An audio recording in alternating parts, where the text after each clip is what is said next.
The room smelled like copper and burnt wiring. Angstrom Levy pressed both palms against his temples, fingers digging into skin gone pale from too many sleepless rotations around a dying star of an idea. Maps covered every surface. Not maps of places, maps of doors. Realities sketched in marker and desperation lines connecting versions of the same moment across infinite variations. Some showed Mark Grayson winning. Most showed him alive. All of them made Angstrom's skull feel like it was splitting along fault lines that had nothing to do with bone. Voices whispered in frequencies only he could hear. Memories that belonged to other versions of himself. Other Angstroms who had made different choices and paid different prices. They spoke over each other in a chorus that never stopped, never slept, never offered anything resembling peace. He had tried to organize them once, categorize the information, build something coherent from the chaos. That lasted 6 hours before he realized coherence was a luxury for people with singular minds. He needed something that didn't argue with itself, something that wouldn't hesitate, something that existed in only one timeline because it had murdered every other possibility. The device in his hands looked sick. Metal twisted into configurations that hurt to look at, directly circuits soldered with techniques from 3 different realities that had no business touching. It hummed. Not the clean electronic tone of functional technology, but something organic and wrong, like a heartbeat trying to remember its rhythm through damaged tissue. Angstrom activated it. The air tore. The rift opened like a wound, refusing to clot edges, flickering through colors that had no names in any language spoken on Earth. It pulsed, contracted, expanded again as Angstrom fed it coordinates pulled from the screaming memory amalgam inside his fractured consciousness. He wasn't searching for a person. He was searching for a concept, violence that didn't require justification. Cruelty with a price tag. Something that would look at Mark Grayson and see a contract, not a tragedy. The rift cycled. Images flashed in its membrane. Worlds burning, worlds frozen, worlds where the sky was meat and the ground screamed. Angstrom watched them blur past each reality, discarded in microseconds, as the device hunted for the right frequency of wrong. It locked. The rift stabilized into something almost circular, and through it came the sound of something massive, displacing air at terminal velocity. Then it spat. The satellite array registered the anomaly at 23:47 GMT. An object entering atmosphere over the northern hemisphere trajectory inconsistent with any known spacecraft or debris pattern. No heat signature until it hit the mesosphere. No deceleration. Just mass and velocity and the laws of physics doing their best to object before being thoroughly ignored. The Global Defense Agency's night shift saw it 6 seconds later. Thermal bloom, radar confirmation. Predicted impact zone calculated and recalculated as the object adjusted course mid-descent in ways that meteors absolutely did not. Evacuation protocols cued and abandoned in the same breath because there wasn't time. There was never time. It hit the ground 8 miles outside the city limits. The impact crater measured 40 feet across and 15 deep edges, still smoking when the first emergency response units arrived 3 minutes later. Dirt had been compressed into something approaching glass. Small fires burned in grass that had flash dried to kindling. Something walked out of the smoke. It stood 7 feet tall, maybe more. Shoulders built like architecture designed to support violence. Skin the color of ash, left too long in dead fires, textured with scars that looked old and fresh simultaneously. Black hair hung past those shoulders in matted ropes that suggested washing was a concept filed somewhere between irrelevant and amusing. The eyes glowed red. Not metaphorically, actually glowed twin points of light that tracked movement with the patience of something that had learned hunting before it learned walking. The thing smiled. Teeth showed. Too many of them, and several were pointed in ways that suggested diet preferences no dentist wanted to discuss. Local police arrived first because they were closest. 6 units, 12 officers, all of them following protocol that assumed the subject might be disoriented, injured, possibly hostile. They established a perimeter. Called out instructions through loudspeakers mounted on cruiser roofs.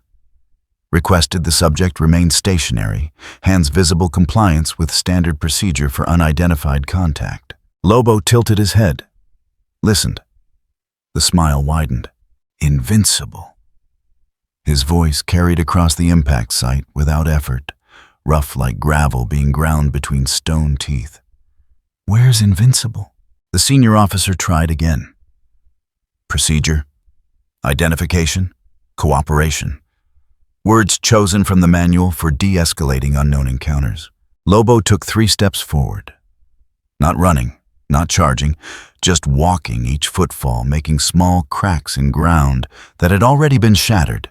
He reached the nearest cruiser, placed one hand on the hood, and pushed. The vehicle flipped. Not tipped. Flipped completely, roof slamming into dirt with the crunch of metal folding around the general idea of structural integrity. Officers scattered. Someone shouted orders that died halfway through being spoken as Lobo grabbed the next cruiser by its rear bumper and swung it in a wide arc that ended when it collided with a third vehicle, hard enough to fuse their frames into abstract sculpture. The shooting started then. Standard issue, 9mm, 40 caliber, 1 shotgun. The rounds hit. Lobo's coat shredded, skin beneath tore. Blood came out looking too dark, almost black under the emergency lights. He laughed. The wounds closed. Not slowly, not with any process that resembled biology as understood by anyone present. Just closed tissue knitting back together, while Lobo reached down, picked up a chunk of concrete that had been decorative landscaping before the impact, and threw it through a police cruiser's engine block. The explosion lit the night orange. Flames climbed, smoke billowed. Officers retreated to secondary positions, calling for backup. They knew was already being dispatched, trying to contain something that was very clearly not interested in being contained. Lobo stood in the firelight, looked around, sniffed the air like something tasting for specific chemical markers in the wind. Yeah, he said to no one in particular. Right planet, can smell it. At Global Defense Agency headquarters, Cecil Stedman watched 3 different feeds simultaneously. His office had no windows, never needed them. The screens provided all the views that mattered, and right now they all showed the same thing. Destruction. Causality. An unknown entity that had just demonstrated regeneration significant enough to survive small arms fire without meaningful impediment. The preliminary analysis scrolled across his peripheral screen. Strength assessment pending. Durability assessment pending. Threat level pending. Everything pending, except the casualty count, which had stopped pending the moment that first cruiser flipped. Cecil activated the communication network. His voice stayed level. Emotion was a tool, and he preferred using tools when they served a purpose. Right now, the purpose was control. Initiate evacuation protocols. Corridors 7 through 12. Hospital notification. Get me visual confirmation on all active duty assets. And find Invincible. Someone acknowledged. Voices moved through the network. Orders became action, became people moving through pre-established patterns designed for exactly this scenario.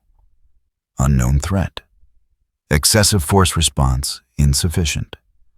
Civilian exposure critical. Cecil pulled up the satellite view. The crater. The fires. The thing standing in the middle, examining its surroundings like a tourist checking a map before deciding which landmark to destroy first. A drone passed overhead. Standard reconnaissance unit unarmed camera array feeding directly into GDA tactical analysis. It dipped lower for a better angle. Lobo looked up. The movement was casual, interested. He crouched slightly, muscles bunching in ways that suggested coiling rather than preparation. Then he jumped. The drone tried to adjust. Banking procedures engaged automatic evasion patterns, cycling through its navigation system. It managed to shift 3 degrees before Lobo caught it mid-air, fingers punching through the carbon fiber hull like it was wet paper. He hung there for a moment, suspended 50 feet up by nothing but momentum and grip strength. Looked directly into the camera, smiled. Then he ripped the drone apart. Not disassembled it. Ripped it, pulling rotors free, tearing circuitry. Reducing $2 million of surveillance equipment to components held together by increasingly theoretical physics. Cecil watched the feed die.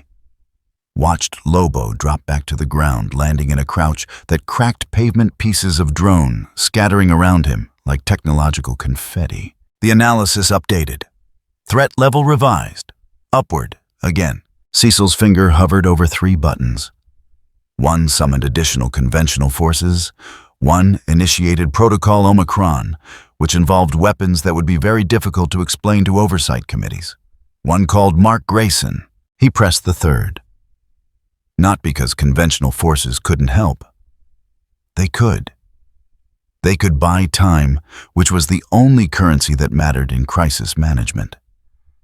But time needed to be spent on something, and the something in question was currently tearing through police barricades while humming what might have been a song in some language no translation software would ever recognize.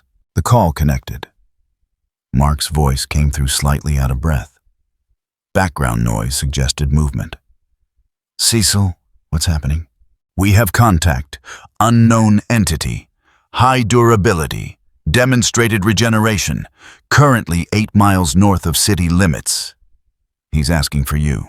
Silence. 2 seconds that felt longer. Asking for me specifically. By name. Invincible. More silence. Mark processing. Thinking through implications that Cecil had already worked through in the 6 seconds it took to make the call. I'm on my way. The connection closed. Cecil returned his attention to the screens. Lobo had stopped moving, just standing now looking toward the city skyline, like he could already see what was coming.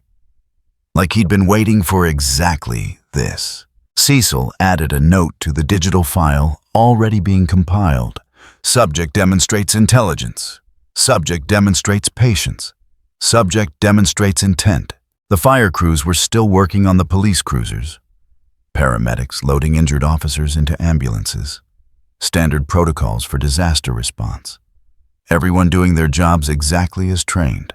And in the middle of it all, something that shouldn't exist stood waiting for someone who thought he was invincible. Cecil watched. Made calculations. Adjusted resource allocation. Did everything that could be done from a room with no windows and too many screens showing the same inevitable conclusion. This was going to cost more than anyone was ready to pay. Lobo cracked his knuckles. The sound carried. The communication channel opened with a soft click that Cecil barely registered anymore. Background noise from the field filtered through. Distant sirens. Something burning. The specific quality of silence that came from people trying very hard not to breathe too loudly near something that might eat them. Cecil adjusted his tie. Old habit. Meaningless gesture. But small rituals helped to maintain the illusion of control, and illusions served their purpose right up until they didn't. This is Cecil Stedman, Global Defense Agency. You're currently in violation of approximately 37 federal statutes. But I'm willing to discuss alternatives to immediate military engagement. The speakers crackled. Then came that voice again, rough and amused in equal measure. You got money. Cecil's fingers moved across the keyboard. 3 analysts were already running voice pattern analysis, trying to match the audio against every known database. The results came back empty. Not no match. Empty. Like the system couldn't even find a framework for comparison. That depends entirely on what you're selling. Laughter rolled through the channel. Not cruel, not kind. Just genuine entertainment at a joke only the laugher understood. "Ain't selling nothing, pal.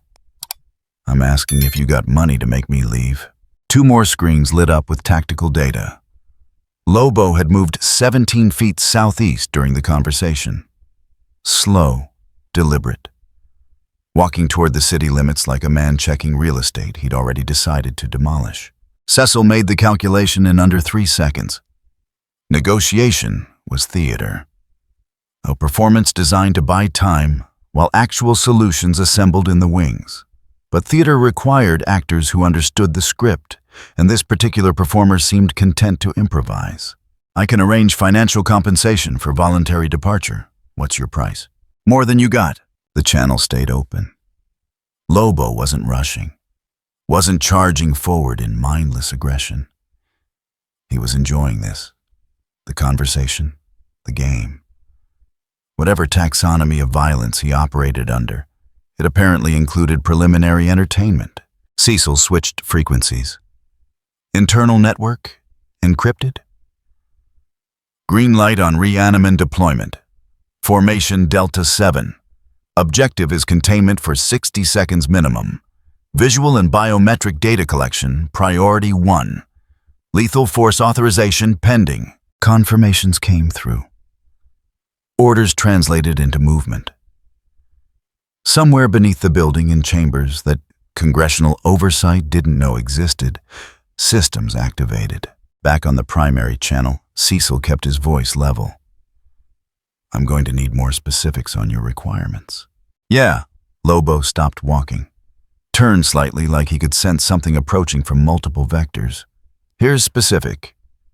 You got someone called Invincible. I want him. That's the job. Everything else is just you and me killing time." The reanimin deployment showed on screen 4. 12 units. Advanced models, not the basic frames. These had been soldiers once. Volunteers, technically, though the definition of volunteering got philosophical when the alternative was death from injuries sustained in service. Now they were something else. Stronger, faster, completely expendable in ways that living personnel legally couldn't be. They moved in perfect formation. No fear, no hesitation. Just execution of programmed parameters refined through 3 generations of trial error and congressional budget hearings, where words like reanimation got replaced with advanced biomechanical prosthesis. Cecil watched them converge. "I'm afraid I can't simply hand over a private citizen to an unknown entity. But I'm authorized to discuss." The lead reanimin unit rounded the corner of a collapsed police barricade. Lobo looked at it. Looked at the 11 others flowing into position behind it. His smile changed. Less amusement. More anticipation. "Oh good, I was getting bored." They attacked with synchronized precision. 3 from the front. 4 flanking left, 5 establishing a rear perimeter to prevent escape.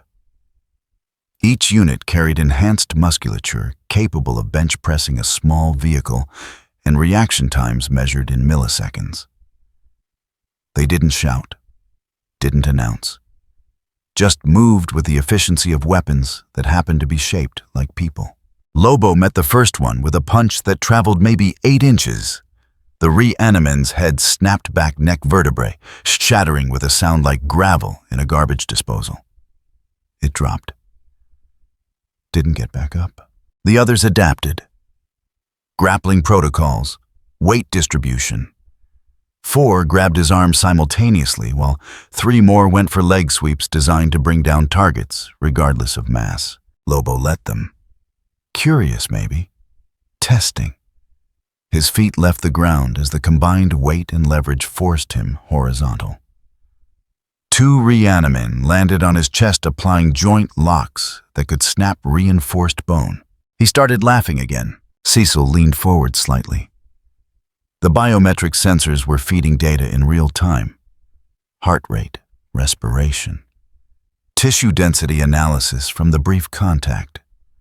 Everything pointed to baseline human physiology, with some outliers that the system flagged but couldn't categorize.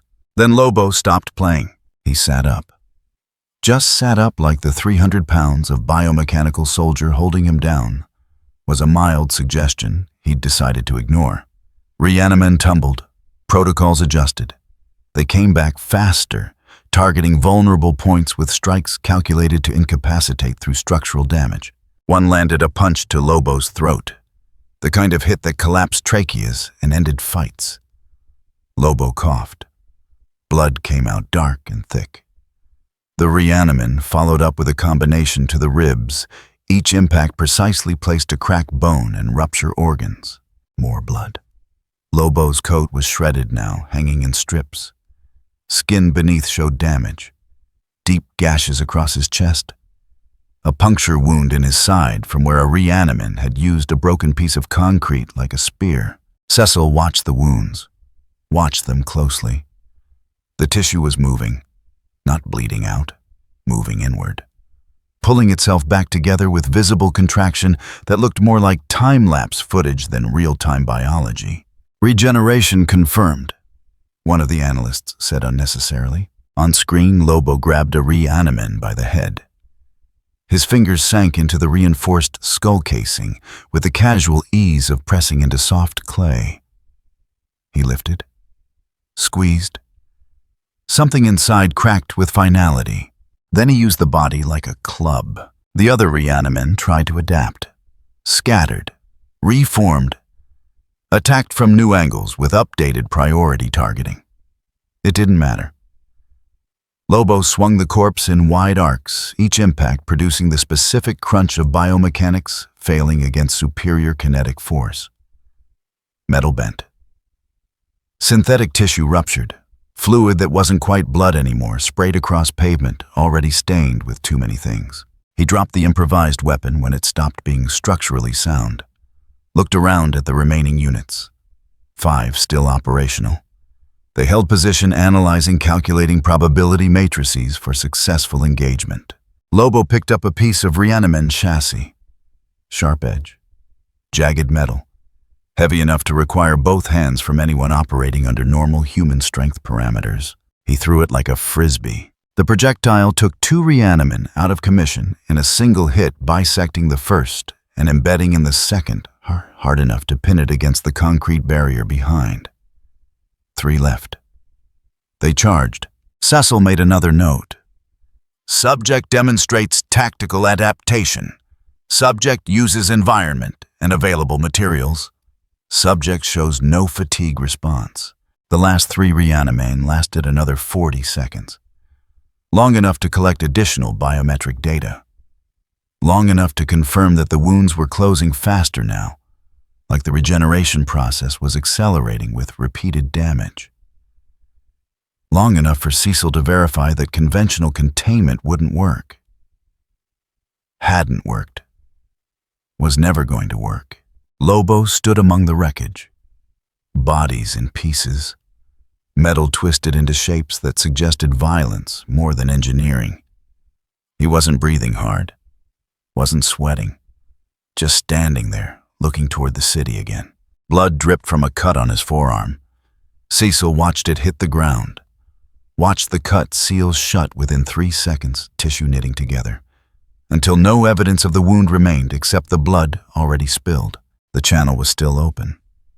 Lobo spoke into it, somehow knowing exactly where the microphone was hidden. That all you got? Cecil didn't answer immediately. Let the silence stretch while his mind processed variables and weight and probabilities. The Reanimen had bought 63 seconds.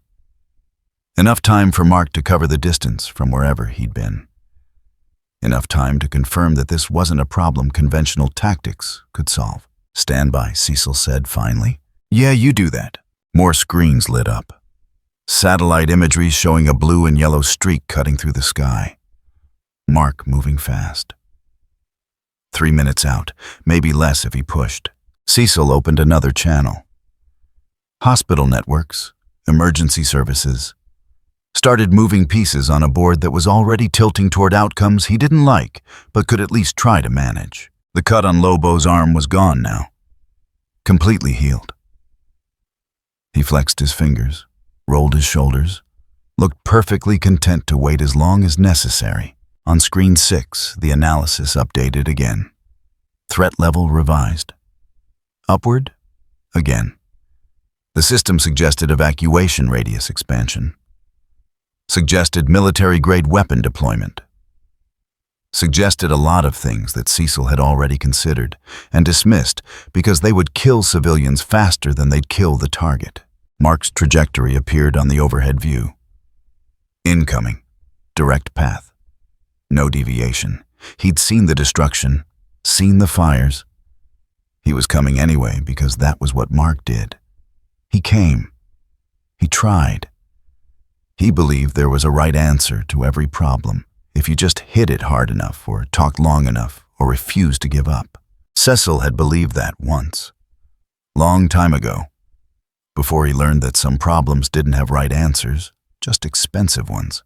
He watched Lobo stretch. Watched him look up at the sky like he could already sense what was coming. Like he'd been waiting for exactly this moment. The blood on the ground was already drying. In a few hours, someone would collect samples for analysis. In a few days, those samples would be in a lab somewhere being tested and cataloged and filed under classifications that most of the government didn't have clearance to know existed. But that was future Cecil's problem. Present Cecil had about 90 seconds before Mark arrived, and whatever came next started happening. He made one more call. Medical teams, triage protocols, body bags, just in case. Lobo cracked his knuckles. The sound carried through every microphone in range. Mark saw the smoke first, then the fires, then the crater and the wreckage and the specific pattern of destruction that said someone very strong had decided structural integrity was optional. He slowed his approach, dropping altitude to get a better view of what he was flying into. Bodies, not moving. Reanimants scattered across 200 feet of broken ground, like someone had tested the limits of biomechanical engineering and found them wanting. One was missing its entire upper torso. Another had been folded backwards in a configuration that violated several fundamental principles of spine architecture.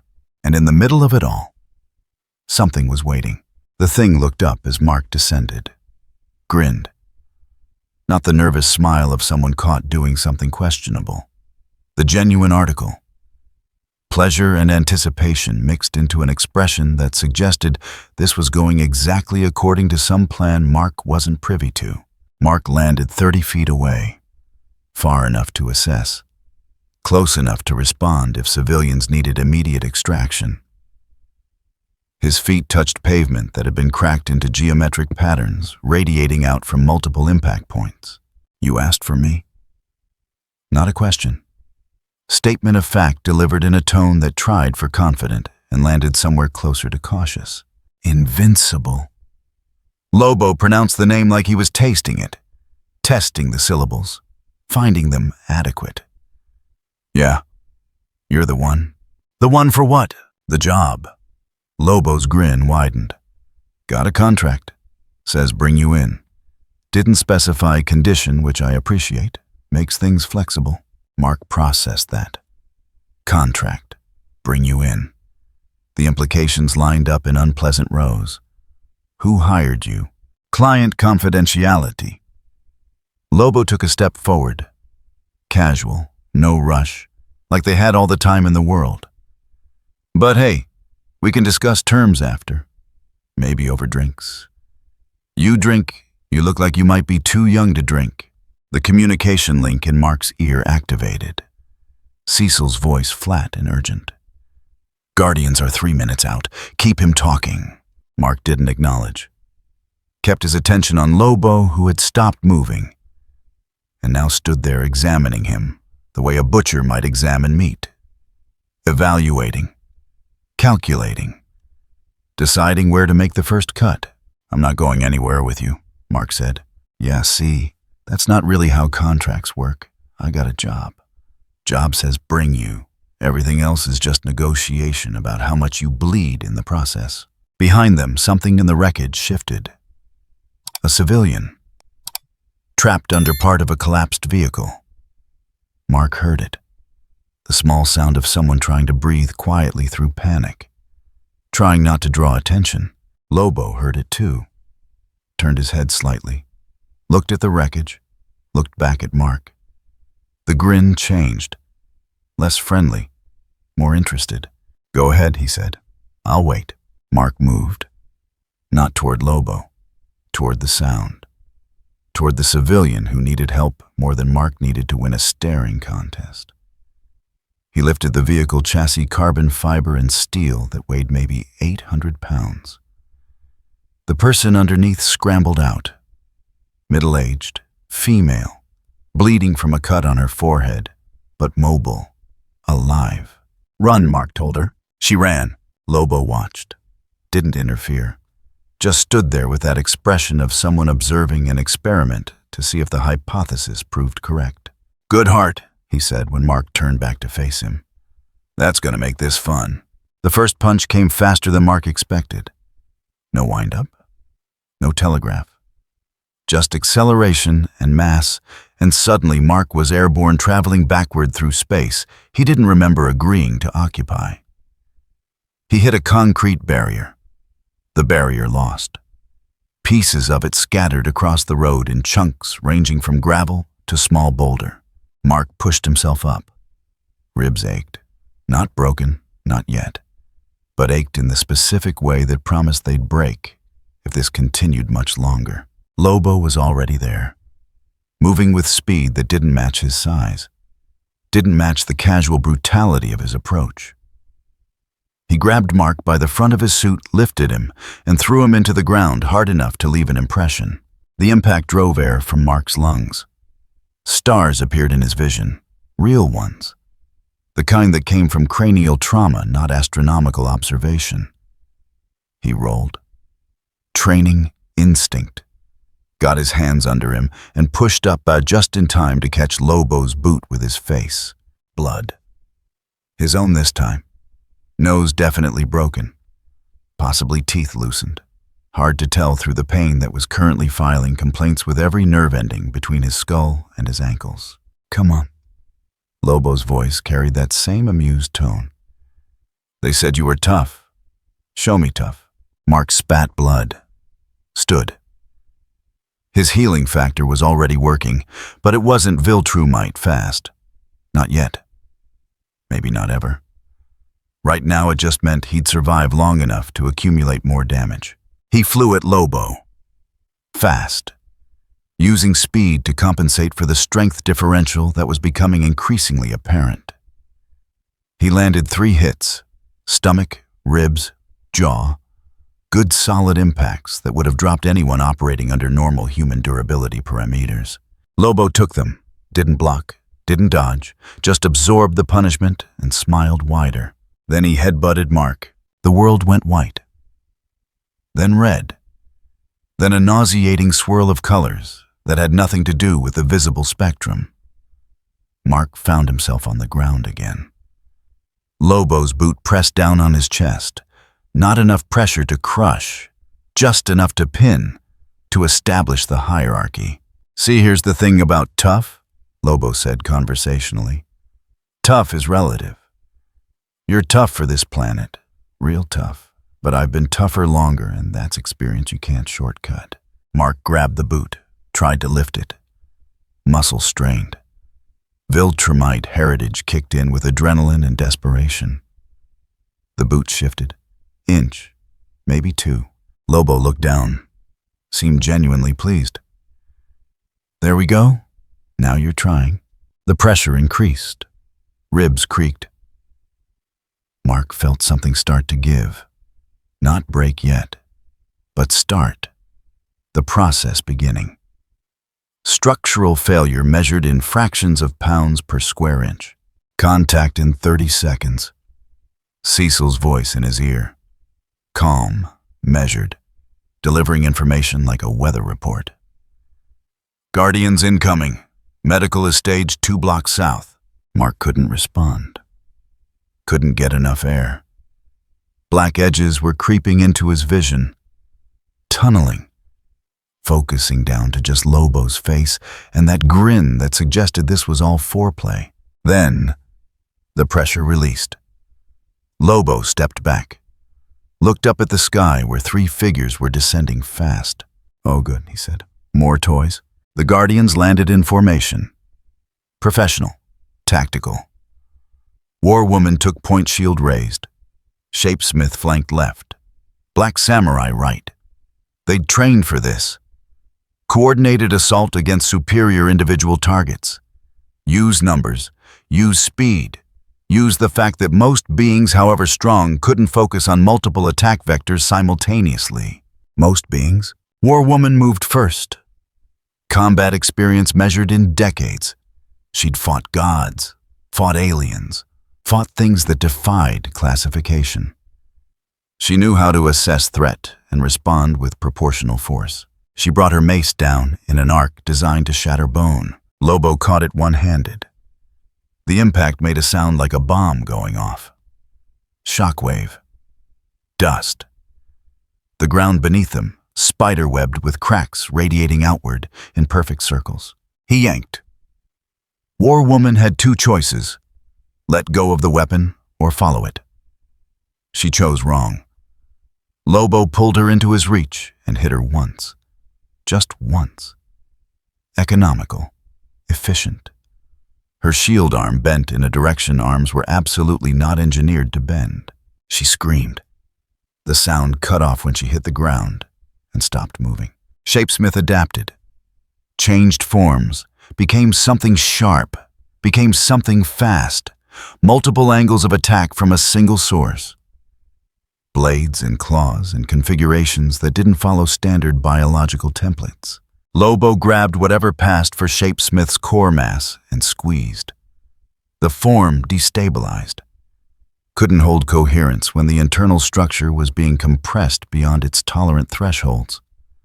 Shapesmith reverted to base form. Humanish. Vulnerable. Lobo threw him into Black Samurai. Both went down in a tangle of limbs and weaponry. Black Samurai recovered first. Training. Discipline. Got his sword up and moving in strikes that had been perfected through 1,000 repetitions. Each cut precise. Each thrust aimed at vital points mapped through years of study. The blade opened a line across Lobo's chest. Deep. The kind of wound that ended fights because everything important inside became everything exposed outside. Blood came, a lot of it. More than should be physically possible from a single cut. Then the wound closed. Fast enough to watch. Tissue pulling itself together, like footage played in reverse. 20 seconds, maybe less. What had been a lethal injury became unmarked skin with a thin line of scar tissue already fading. Black Samurai's stance shifted. Slight adjustment. The body language of someone recalculating odds and finding the math deeply unfavorable. Lobo grabbed the sword, bare-handed, let it cut into his palm, held on while Black Samurai tried to pull back, used it as leverage to pull the Guardian closer, close enough.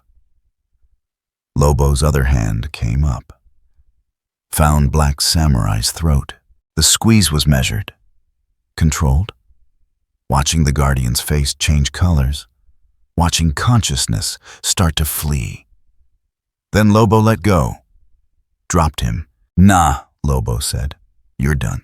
Black Samurai collapsed, breathing, alive, but done, absolutely and completely done.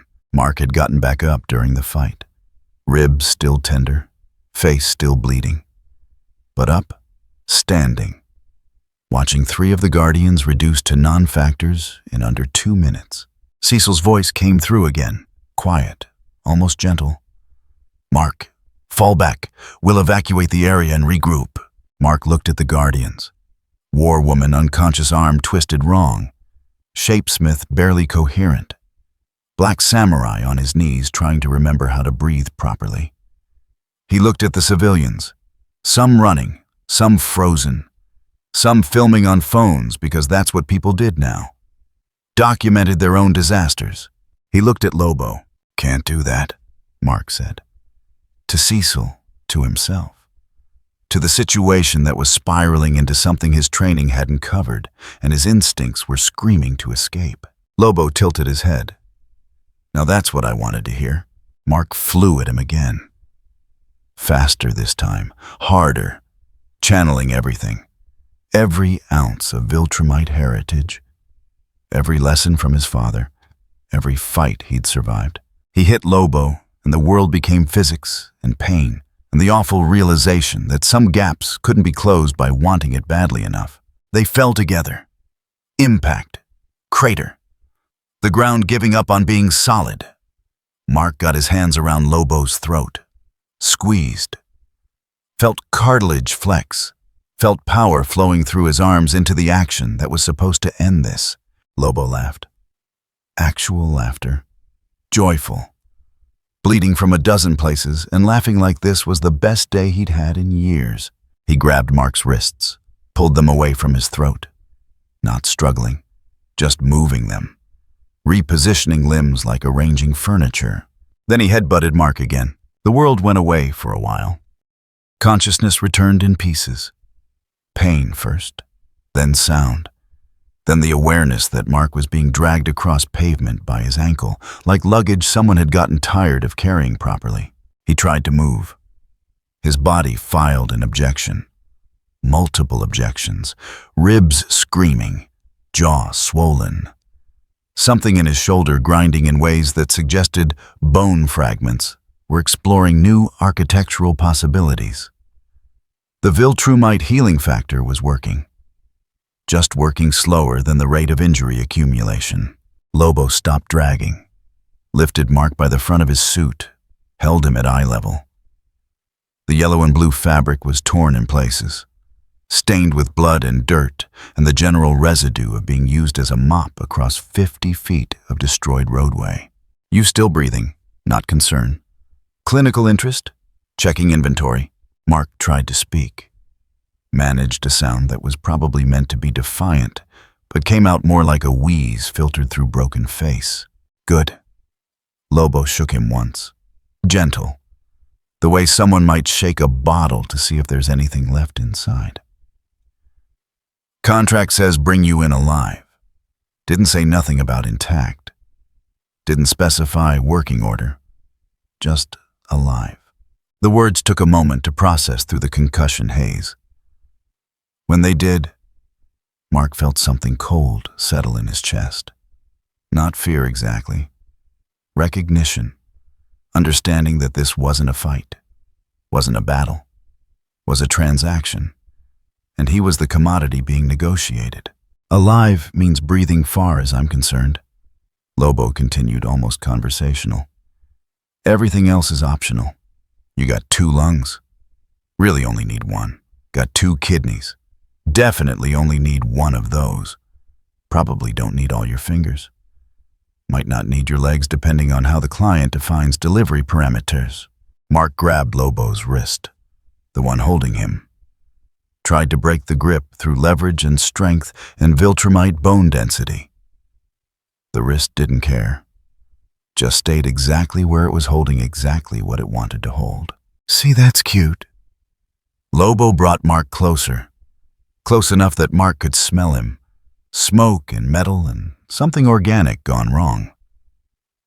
You got spirit? Like watching something small try to punch up. Reminds me why I like this job. He threw Mark. Not far. 20 feet maybe. Just enough distance to make the landing hurt when Mark hit the side of an abandoned vehicle. The metal crumpled. Glass shattered. Mark rolled off the hood and onto the ground, trying to get his legs under him. Trying to stand. Trying to do anything except lie there, while his body performed intensive damage assessment. Somewhere in the distance, sirens. Louder now. Closer. Emergency response converging on a disaster that had already moved past the emergency phase into something approaching catastrophe. Mark got to one knee.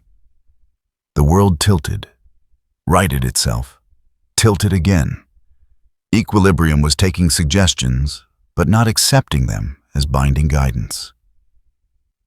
He looked around, saw civilians, Still here. Still too close. Hiding behind cars and inside buildings, and anywhere that felt safe, but absolutely wasn't. One family, parents and a kid, maybe 8 years old, huddled behind an overturned delivery truck.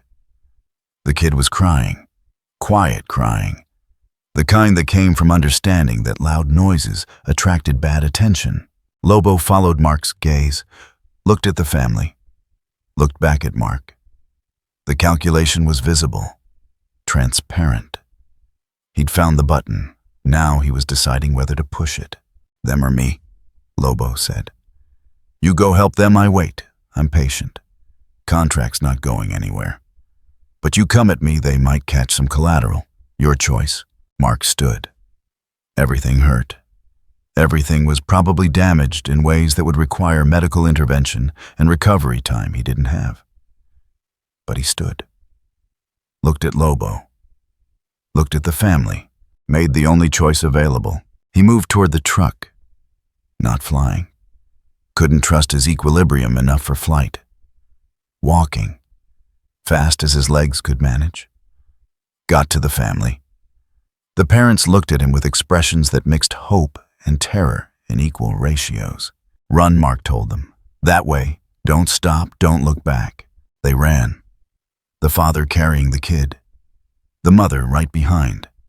Moving with the speed of people who'd been given permission to stop pretending bravery. Mark turned back to face Lobo, who was right there. Had covered the distance while Mark was occupied. Was standing close enough to touch. Close enough that Mark saw the grin in high definition. Every tooth. Every scar on skin that looked like a topographic map of violence survived. Good heart, Lobo said again. That's the problem and the solution all wrapped up together. The punch drove into Mark's stomach. Not hard enough to kill. Just hard enough to fold him. To empty his lungs and drop him to his knees and make him understand exactly how much damage could be inflicted without crossing the line into commodity destruction. Lobo grabbed Mark's throat, not squeezing, just holding, making a point about control and leverage and who had it. See, I could end this right now, Lobo said. His voice stayed conversational, teaching, explaining. Could break enough pieces to make you easy to transport. But where's the fun? Where's the satisfaction? Rather, let you try. Let you think you got a chance. Makes the job memorable. Mark's hands came up. Grabbed Lobo's arm. Tried to pull it away. Tried to break the grip. Viltrumite strength flowing into his muscles. Heritage asserting itself through genetic memory and sheer stubborn refusal to stop. The arm didn't move. There it is, Lobo said. There's that fight. Keep going. See how far it gets you. The air pressure changed. Subtle. The feeling before a storm. Before lightning. Something big moving through the atmosphere at speeds that left turbulence in its wake. Lobo released Mark's throat, looked up, interested. A figure descended from the sky. Orange skin, 3 eyes. Built solid but not aggressive. Landing with the care of someone who'd traveled a long distance and didn't want to immediately start more problems. Alan the alien touched down 30 feet away. Took in the scene, the wreckage, the bodies. The Guardian team scattered and broken. Mark on his knees trying to breathe properly. Lobo standing over him like a trophy hunter posing with the kill. Mark, Alan said, not a greeting. Confirmation, making sure. Mark nodded. Managed to get enough air for words. Alan, bad timing. Actually, my timing's pretty good. Got a signal. Energy signature coming off this planet that registered on coalition sensors. Came to investigate. Alan's 3 eyes shifted to Lobo. Stayed there. You're not from around here. Nope. Lobo didn't seem threatened. Didn't seem concerned. Seemed downright delighted to have a new conversation partner. You coalition. Associated. You're causing problems. That's kind of my thing. Alan's posture shifted. Not aggressive. Alert. the body language of someone who'd fought enough battles to recognize when they were standing in front of another one. You need to leave this planet, now, before this becomes a bigger situation than it needs to be. Lobo laughed. See, here's where you're confused. This is already a big situation, and I got a contract. Contract says I leave with him. He gestured toward Mark without looking away from Alan. You want a change that you're welcome to try. Make it interesting. If Viltrumite Empire gets word of this kind of conflict on Earth, then they'll show up and I'll have more work. Win-win from where I'm standing. Alan processed that. Calculated. Mark could see it happening. The same math Cecil had done. The same conclusion everyone kept reaching when they looked at Lobo and tried to figure out what kind of force could stop someone who regenerated from lethal damage and treated violence like a recreational activity. Mark, Alan said quietly. Can you move? Mark tested, got one foot under him, then the other. Stood, swayed, caught himself. Yeah, get clear, I'll handle this. Alan, I know what he is. Alan's voice carried weight. Experience. I've seen things like this before. Different faces. Same problem. Get clear. Mark wanted to argue. Wanted to stay. Wanted to prove something to someone, maybe himself. But the ribs voted against it. The concussion voted against it. Every part of his body that had opinions filed them under reasons to let someone else have this particular fight. He stepped back. One step, two. Creating distance, creating space for whatever came next. Lobo watched him go. Didn't pursue, just turned his full attention to Alan. You coalition types? Always so serious, always trying to manage the galaxy like it's some kind of garden that needs tending. Someone has to, Alan said. Why? The question hung there. Simple. Direct. Carrying implications that went deeper than the word suggested. Alan didn't answer it. Didn't have an answer that would satisfy anyone who asked that particular question in that particular tone. Last chance, Alan said instead. Leave peacefully. Or what? Or we find out how tough you really are. Lobo's grin stretched wider. Genuine pleasure. Joy even. Now we're talking. He moved. Fast. Covering the distance between them in a single step that shouldn't have been physically possible at that size. His fist came around in a haymaker that carried all the subtlety of a building collapse. Alan blocked. Took the hit on his forearm. The impact produced a shock wave that shattered windows in buildings 2 blocks away. Alan slid backward. 10 feet, 20. Boots carving trenches in the pavement. But he stayed standing. Lobo paused. Looked at his fist. Looked at Alan. The grin changed. Less amusement, more respect. The expression of someone who'd just discovered the meal might actually fight back. Okay, Lobo said. You got my attention. They clashed. Real fighting. Not the one-sided dismantling of the Guardians. Not the overwhelming of Mark through superior experience and regeneration. Actual combat between beings operating on scales that turned city blocks into collateral damage. Mark backed further away. Found cover behind a concrete barrier that probably wouldn't help if the fighting came his way, but offered the illusion of protection. He watched Alan and Lobo exchange blows that cratered pavement and sent shockwaves through building foundations. Alan was good. Trained. Coalition had resources. Had techniques developed over generations of fighting threats across multiple sectors. He used them all. Precision strikes. Leverage. Finding weak points and exploiting them with surgical accuracy. Lobo just enjoyed himself. Every hit he took, he laughed. Every hit he gave, he commented on. Like providing real-time feedback on a performance. That's good. Almost felt that one. Try harder. They separated, both breathing heavy. Alan had cuts across his chest, his uniform torn. orange skin showing bruises that were already darkening. Lobo had similar damage. Worse, probably. But healing. Visibly healing. Cuts closing while they faced each other across 50 feet of destroyed street. "You're not stopping," Alan said. "Statement, not question." "Nope. You understand what this means. For Earth. For the Coalition's ability to protect this planet. For Mark. Don't really care about any of that." Lobo rolled his shoulders, stretched, warming up like they'd just finished the preliminary round. Got a job, do the job, get paid. That's the whole philosophy.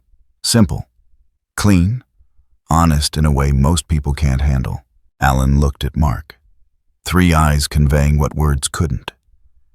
Apology, warning, preparation for something nobody wanted, but everyone could see coming.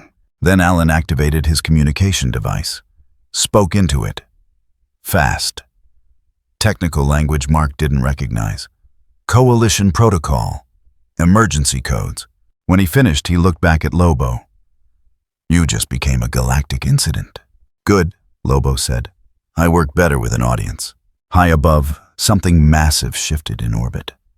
Coalition vessels receiving the alert, calculating response times, preparing for intervention that would arrive too late to prevent the next part, but might manage cleanup. Mark's communicator buzzed.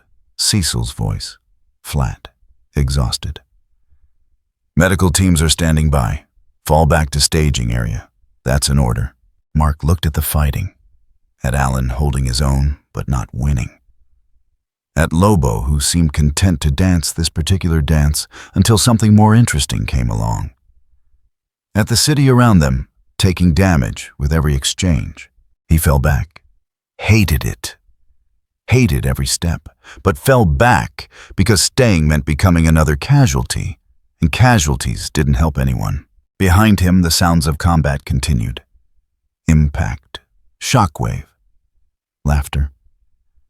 The specific acoustics of violence performed at scales human ears weren't designed to process. Mark ran, found the medical staging area, found personnel who immediately tried to get him on a stretcher. He waved them off, stayed on his feet, watched the monitors showing satellite feeds of the battle, watched and understood what Alan had been trying to tell him. This wasn't Mark's fight anymore. Had never been Mark's fight. Was something bigger and meaner and ultimately beyond his current weight class. The thought tasted like failure, like inadequacy, like every doubt that whispered in the back of his mind during quiet moments. On the monitor, Alan landed a combination that would have killed most beings. Lobo took it, laughed, returned the favor with interest. And somewhere in the city, people were still running, still hiding, still hoping that someone would make this stop. Mark closed his eyes, opened them, watched the battle continue. Being invincible apparently had limits no one had mentioned in the brochure. The Coalition War Room existed in a space between planets. Neutral territory. Far enough from any single government's influence that decisions could theoretically be made without political pressure. Theoretically being the operative word, because politics followed power regardless of physical distance. Thaddeus stood at the central display. Around him, representatives from 6 different species watched the same feed Alan had transmitted. Earth. The damage. The entity designation currently filed under Unknown Threat 77 Omega. The kind of classification that meant someone very dangerous was doing something very expensive in a location everyone had opinions about. "That's not Viltrumite," one representative said, stating the obvious because meetings required participation even when everyone already knew the answers. "No." Thaddeus kept his voice level. Command presence, decades of experience managing crises across sectors taught that panic spread faster than useful information. But it's operating at comparable threat levels, and it's on Earth. The planet Mark Grayson protects, currently failing to protect. Thaddeus pulled up additional data. Casualty estimates, structural damage assessments, projections for what happened if this continued another 6 hours. The numbers weren't encouraging. Alan is engaged, holding his own, not winning. Another representative leaned forward. If we intervene directly, Viltrumite Empire will interpret it as coalition establishing military presence on a contested world. If we don't intervene, Earth becomes a wasteland and we lose a potential asset. Thaddeus highlighted a section of the feed. Lobo mid-combat regenerating from damage that should have been fatal. We need identification, intel, something that tells us what we're dealing with. Alan transmitted limited data. Subject demonstrates extreme durability regeneration factor and no apparent fatigue response. Combat style suggests mercenary background. Mentioned a contract. Thaddeus absorbed that. Contract meant employer. Employer meant this wasn't random violence. Was targeted, purposeful. Someone had pointed this particular weapon at Earth with specific intent. Options, he said. Silence. The kind that preceded someone suggesting something nobody wanted to hear, but everyone had already thought about. We could let it play out. The representative from Taliskria finally offered. Earth survives or it doesn't. Either way, we gather data, learn the entity's limits, respond appropriately once we have actionable intelligence. That's the coward's math. Thaddeus didn't raise his voice. Didn't need to. We're not in the business of sacrificing populations for research data. Then what do you suggest? Thaddeus looked at the feed. At Alan fighting. At Mark Grayson in the medical staging area, beaten, but not broken. At a planet full of people who had no idea their world had just become a test case for how the Coalition handled situations that didn't fit existing protocols. We monitor, we prepare rapid response, and we hope Alan figures out something we're missing. It wasn't a good answer. But it was the only answer available, when all the good ones had already been eliminated by reality. On Earth, Cecil Stedman made his own calculations. The command center had evolved from managed crisis to damage control to something approaching triage on a metropolitan scale. Screens showed real-time updates. Evacuation progress, hospital capacity, body count rising in increments that would haunt budget meetings for the next fiscal decade. One analyst approached. Young, competent. The kind of hire that came from top-tier universities and hadn't yet learned that competence had limits when facing incomprehensible problems. Sir, we've compiled preliminary assessment on the target. Cecil didn't look away from the screens. Summarize. Regeneration factor operates outside known biological parameters. Subject has sustained lethal damage minimum 7 times. Full recovery in under 2 minutes each instance. Standard munitions ineffective. Tactical nuclear option modeled at 37% success rate with 92% civilian casualty projection. So no. No, sir. Cecil pulled up the behavioral analysis. Lobo's movement patterns, attack priorities, the places he'd gone, and the things he'd destroyed. There was logic there, underneath the chaos. Purpose driving the violence. He'd avoided certain structures, hospitals, schools. Not out of mercy, out of disinterest. Target selection showed focus. Mark Grayson. Anything that might lead to Mark Grayson. Everything else was incidental. But 3 locations stood out. A communications hub, a satellite control facility, and 40 minutes ago, a research outpost on the city's edge, where GDA maintained equipment for monitoring spatial anomalies. The same kind of anomalies that had deposited Lobo on Earth in the first place. Cecil pulled up the security footage from the research outpost, reviewed it frame by frame. Lobo entering. No hesitation, no exploration. Direct path to the primary lab, to the equipment analyzing the rift signature, to the experimental technology designed to stabilize and potentially replicate dimensional tiers. The footage showed Lobo examining the equipment. Not destroying it, examining, then taking something, small, handheld. The prototype remote anchor that the research team had been developing for controlled rift manipulation. Cecil stopped the playback, sat back, processed implications. Lobo hadn't come here blind. Had come with enough information to know what he needed, where to find it, how to secure his own exit, regardless of how the contract concluded. He has an exit strategy, Cecil said aloud. The analyst waited. Knowing better than to interrupt when the director was working through a problem, Cecil activated the communication network. Found the channel Alan was using, the one with enough encryption that Coalition couldn't easily monitor. Alan, Cecil Stedman, are you receiving? Static, impact sounds. Then Alan's voice strained, but functional. Kinda busy? Subject acquired rift manipulation technology from our research facility. He can leave whenever he wants. You're not fighting to win, you're entertainment. Pause. Alan processing, combat continuing in the background. Understood. Adjusting tactics. The channel stayed open. Cecil listened to the sounds of two beings trading violence at scales that turned physics into suggestions.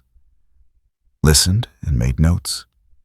Mental calculations about what came after. Because there would be an after. Even if Lobo left. Even if this ended without total catastrophe. There would be consequences. Fallout. Questions asked by people who thought they deserved answers. Mark Grayson appeared in the command center doorway. Face swollen. Ribs taped. Moving like every step was negotiation with damaged tissue. He shouldn't have been mobile, should have been in medical receiving treatment for injuries that would take days to heal properly. Should have, wasn't. That was Mark. I can still fight, Mark said. Cecil looked at him. Really looked. Saw the damage. Saw the determination underneath.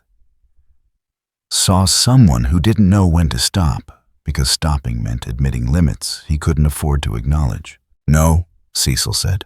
Simple, final. He's here because of me. Because someone wants me. This is above your weight class. Cecil kept his voice level, not cruel, factual. Alan is trained Coalition operative with decades of experience. He's barely holding even. You go back out there, you die. Or worse, you become leverage. Lobo's already demonstrated he'll use civilians against you. You think he won't use your corpse? Mark's hands clenched. Frustration, anger, impotence. All the feelings that came from being young and powerful and discovering that power had tears nobody mentioned until you hit them face first. So I just stand here, watch. You stand here, heal. And when this is over, you help with the aftermath. Because that's what heroes do. They survive. They rebuild. They show up for the part that comes after the fighting. Mark wanted to argue. Cecil could see it. But the ribs voted against it. The concussion voted against it. Reality voted against it in numbers too large to ignore. Mark stayed. Turned to watch the monitors. Jaw tight, fists tighter. On screen, Alan landed a strike that would have decapitated most beings. Lobo's head snapped back. Came forward, still attached, still functional, still wearing that expression of someone having the time of their life. He's not even trying to win, Mark said quietly. No, he's establishing dominance, proving a point. He could leave right now, has the technology, chooses not to because this is more fun. That's insane. That's professional. Cecil pulled up another screen. Financial analysis. The kind of money that moved through mercenary contracts at this level. Someone paid for this. Paid enough that Lobo considers it worth the effort. We find out who, we find out why. Angstrom. Mark said the name like it tasted bad. Has to be. He's the only one with Rift technology. The only one who wants me dead badly enough to hire something like this. Cecil made a note. Mental file marked for follow-up. If they survived. if Earth remained sufficiently intact for follow-up to matter. The battle continued. Alan adapted. Changed tactics, went from trying to win to trying to contain. Keep Lobo engaged. Keep him interested. Buy time for evacuation. For civilians to clear blast radius. For whatever came next to at least happen in front of fewer witnesses. Lobo accommodated. Seemed happy to have an opponent who lasted more than 2 minutes. Who could take punishment and return it. Who understood that this was performance as much as combat. They fought through city blocks, turned infrastructure into rubble, created craters that would require geological surveys to properly assess, painted the evening sky with shockwaves and debris and the specific light show that came from energy exchanges measured in megatons. And then Lobo stopped, just stopped, mid-exchange. Alan's fist coming in for another strike. Lobo standing there, taking it. Not blocking, not dodging. Taking it and then stepping back. Creating distance. Combat disengagement. Alan hesitated. Confused. Prepared for the trick. The feint. The thing that came after apparent surrender. Lobo pulled something from his coat. The device. Cecil recognized it from the security footage. The Rift remote. Lobo examined it. Pressed something. The air in front of him tore. Not like before. Not like the violent rupture that had deposited him on Earth. This was controlled. Precise. A doorway opening exactly where he wanted it. Exact dimensions, exact destination. He looked at Alan. Then up. Like he could see through buildings and atmosphere to where coalition ships were probably moving into position. Like he could sense Mark watching from the command center. Like he knew exactly where everyone was and found it all adequately amusing. "Been fun," Lobo said. His voice carried, projected across the battlefield. "We should do this again sometime. Got your number now. Know what you're worth." He reached into his coat again, pulled out something small, tossed it toward Alan. The object landed at Alan's feet. A device. GDA design. One of Mark's emergency beacons. The kind he carried for when situations exceeded his ability to manage alone. The kind that had his DNA signature embedded in the casing. "Proof of contact," Lobo said. "Case the client needs confirmation, tell the kid he's got potential, needs seasoning. Few more years might actually be worth the bounty." He stepped toward the rift. Paused at the threshold. Looked back one more time. "Oh, and Stedman. Yeah, I know you're listening. You got a sample of my blood somewhere. Lab's probably real excited about it. Word of advice. Don't try to weaponize it. Don't try to clone it. Don't try anything creative. That goes badly. Real badly. For everybody." He stepped through. The rift collapsed. Gone. Like it had never been there. Like the last 6 hours had been mass hallucination, except for the destroyed city and the casualty count and the data that proved it had all been very real. Alan stood in the wreckage, breathing hard, bleeding from multiple wounds, victorious in the sense that he was still alive, defeated in every sense that mattered. Cecil stared at the screen, at the empty space where the rift had been, at the beacon lying in the rubble. Mark's beacon, Mark's DNA. Proof that Lobo had completed his contract, had gotten close enough, had taken his trophy, and left Earth standing because killing the planet hadn't been in the job description. "Status report," Cecil said into the network, voice steady, mechanical, pushing through the exhaustion that came from managing disasters while watching them metastasize. Responses came. Casualty numbers, damage assessment, hospital capacity, all the metrics that quantified catastrophe in spreadsheet-compatible formats. Cecil listened, made notes, began the process of converting chaos into something resembling managed crisis. And in the lab, 3 levels down, a small vial of dark blood sat in containment. Waiting. Potential incarnate. The kind of thing that would haunt decision trees for years to come. Lobo had warned them. Good advice usually came from experience. Cecil wondered whose experience, whose mistake. What had happened the last time someone tried to be creative with samples that shouldn't exist? He filed the thought. Added it to the list of problems for tomorrow's Cecil to handle. Today's Cecil had enough. The signal traveled fast, not through conventional communication networks, through the kind of channels that existed in the spaces between official channels. Mercenary frequencies, bounty networks, the underground economy of violence where reputations were currency and rumors of worthy opponents spread faster than verified intelligence. Somewhere in a system 3 jumps from Earth, a being sat in a spacecraft designed for one purpose: transit, getting from one fight to the next with maximum efficiency and minimum comfort. Battle Beast didn't require comfort, required only the promise of combat that matched his skill. He'd been tracking minor conflicts, border disputes, territorial skirmishes, the kind of engagements that occasionally produced opponents worth remembering. Most didn't. Most fights ended in seconds, opponents crumpling under strikes they never saw coming. It was disappointing, repetitive. The same pattern playing out across different planets with different species but identical conclusions. Then the signal reached him. Energy signatures from Earth. 2 sources, maybe 3. Power levels indicating prolonged engagement. Structural damage suggesting neither combatant was holding back.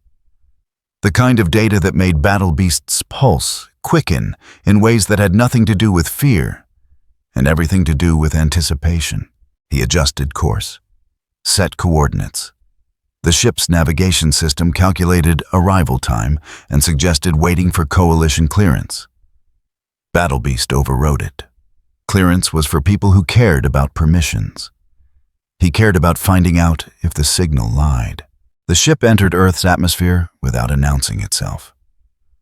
No transponder, no identification, just mass and velocity, and the confidence that came from being strong enough that most customs enforcement wisely chose to look the other way. Battle Beast descended toward the city, saw the smoke, the craters, the specific pattern of destruction that told a story about beings who fought with abandon.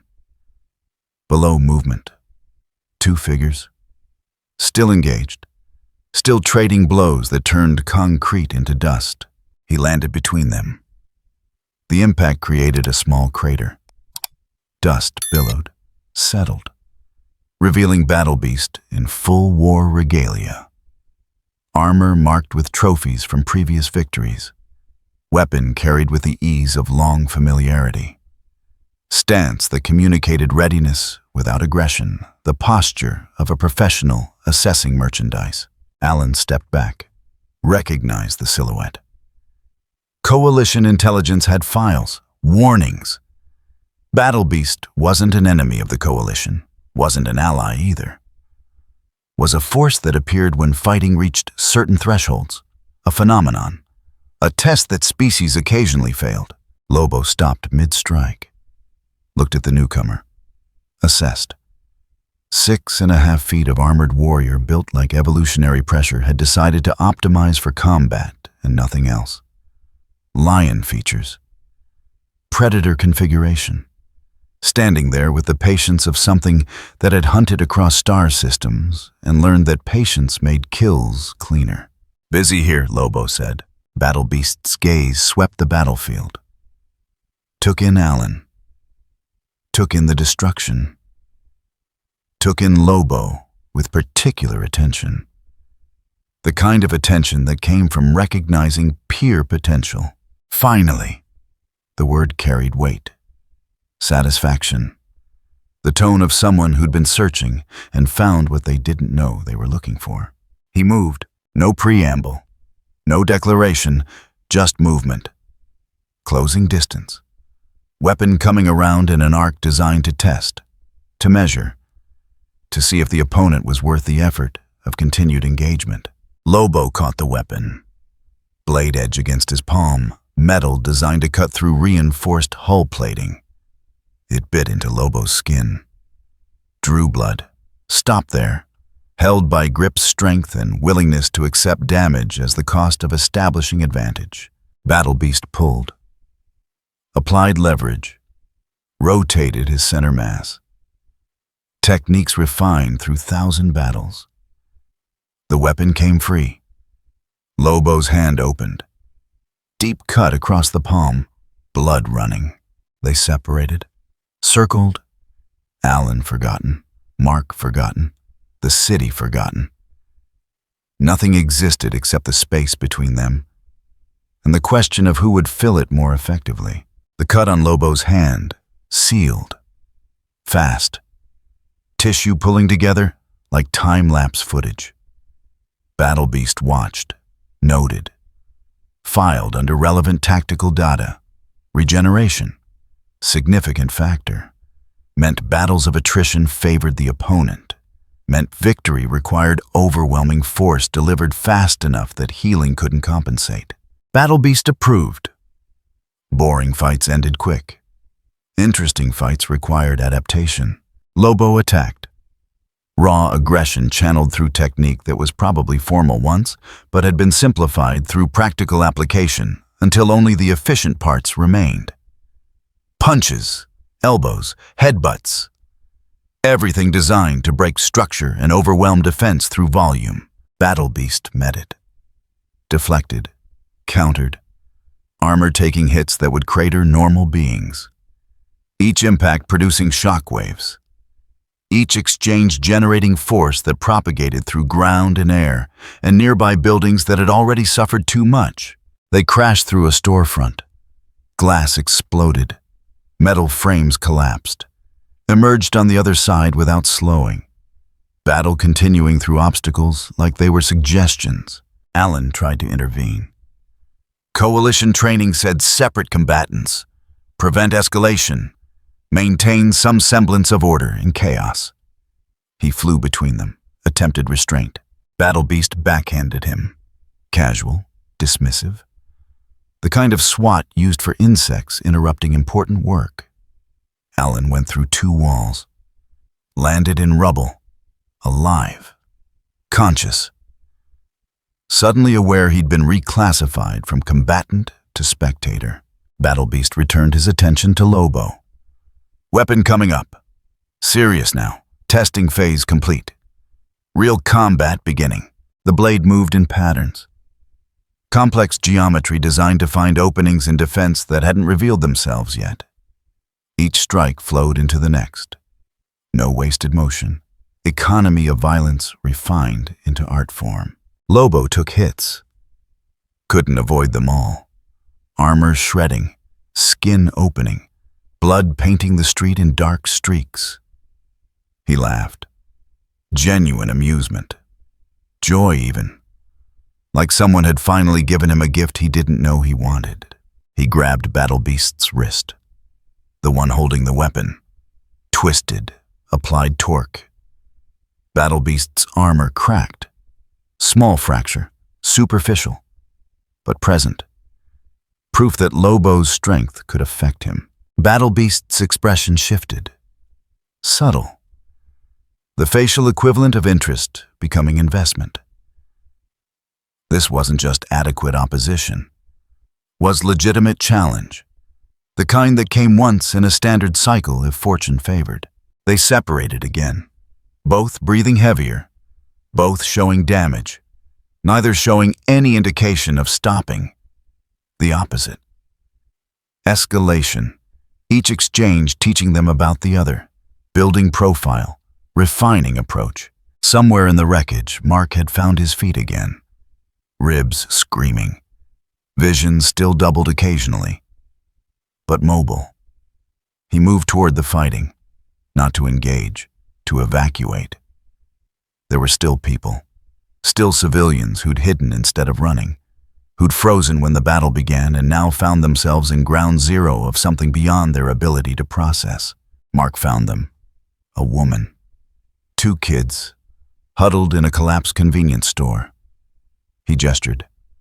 "Come on, move." They followed. Trust in the costume, trust in the symbol, trust that Invincible meant safety, even when surrounded by beings who could accidentally kill them through proximity.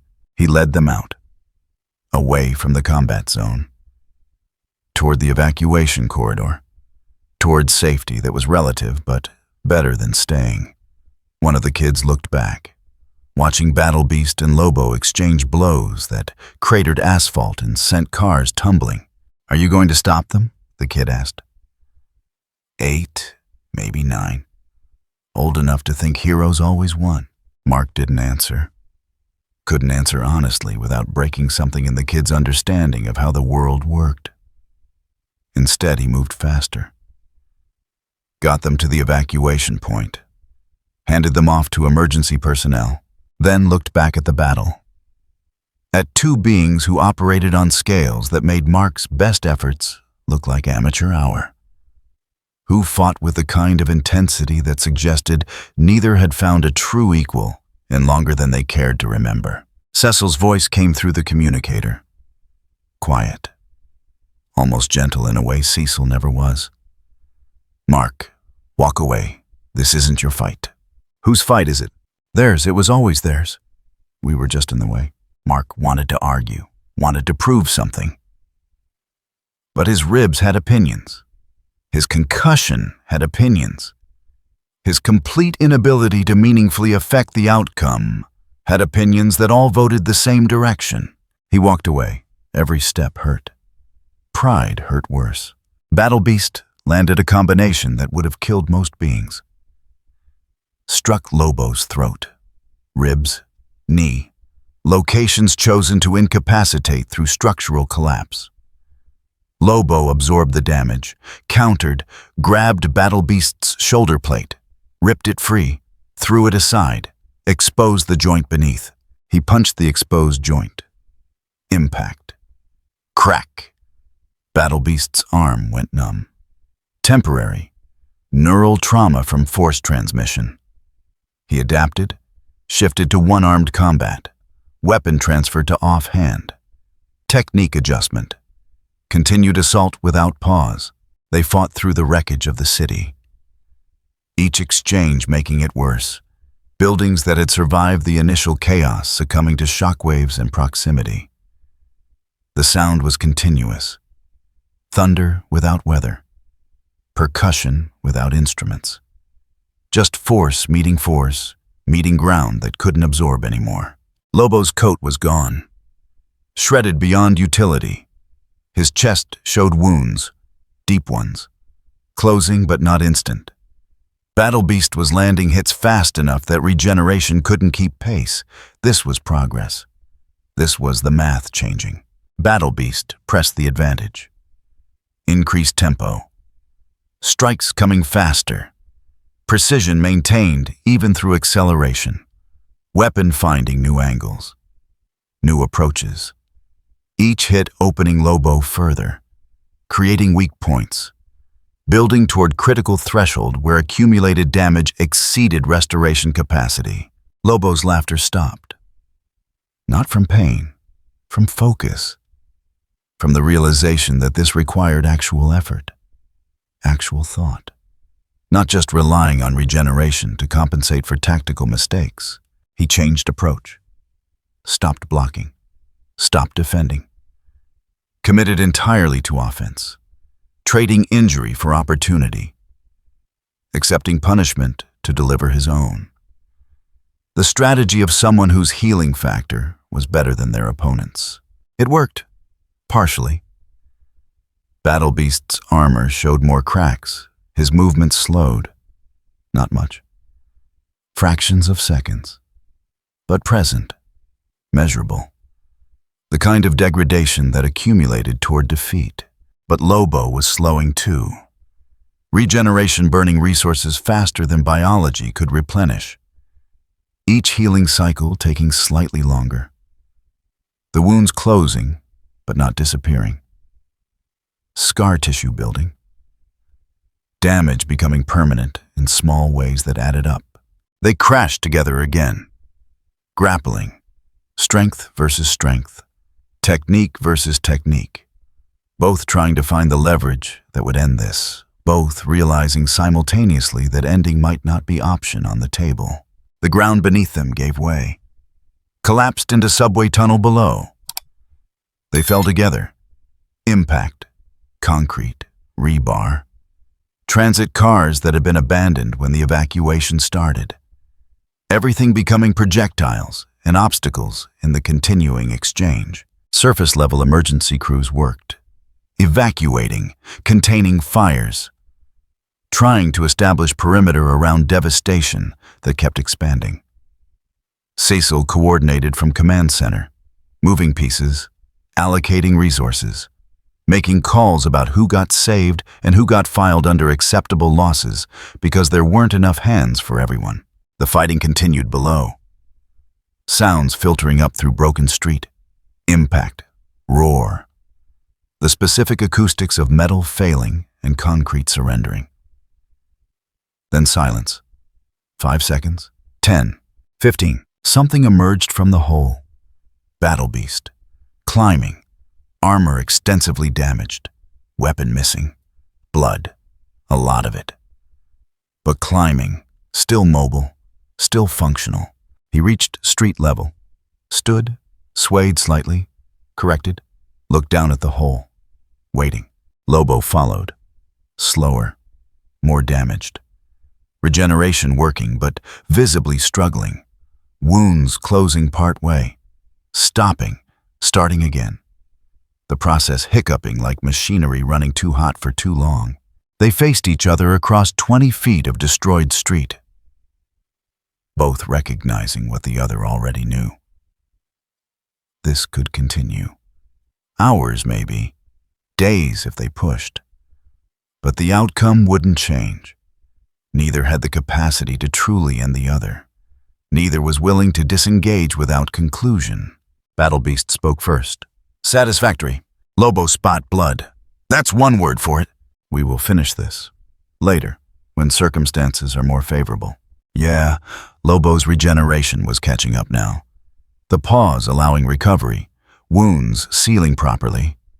What makes you think I want a rematch? Because you're still standing. Because you enjoyed this as much as I did. Because beings like us don't get many opportunities for legitimate challenge. Battle Beast turned, started walking toward where his ship had landed. I'll find you. When the time is right, we'll see which of us was holding back. He left. No ceremony, no posturing, just departure.